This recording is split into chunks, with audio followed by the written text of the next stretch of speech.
gospodina Slanova da se obrati prisutnima.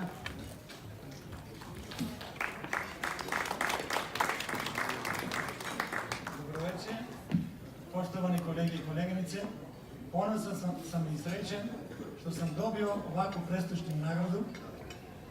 Nju sam dobio zahvaljujući što sam cijelo radni vek radio u BIM-u Sveti Nikole i još uvijek tamo radim. Najviše sam radio na razvoju, primjene i ugradnje naših proizvoda.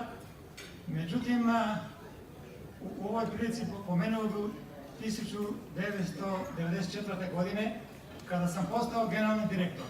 U to vreme naša kompanija je bila u veoma neugodnoj situaciji.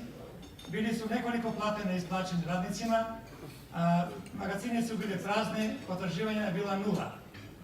Ja sam uspeo tokom prve godine da vratim sve plate, zaostale plate radnicima, a uz to i da povećam 30% njihove plate.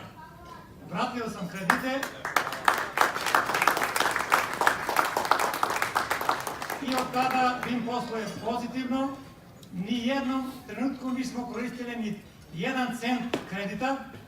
Uvek smo likvidni, nikad nismo bili blokirani i sve naše obaveze i prema radnicima, i prema akcionerima, i prema poslovnim partnerima ispunjavamo redovno.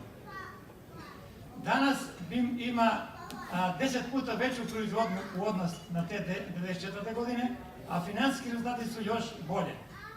Zato se ja zahvaljujem svim našim poslovnim partnerima, zahvaljujem se i radnicima.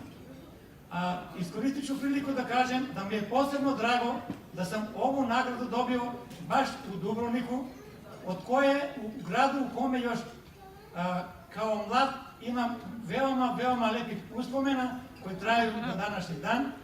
I ja i moja supruga, kad god imamo priliku, uvek boravimo u ovom lepom gradu. Hvala.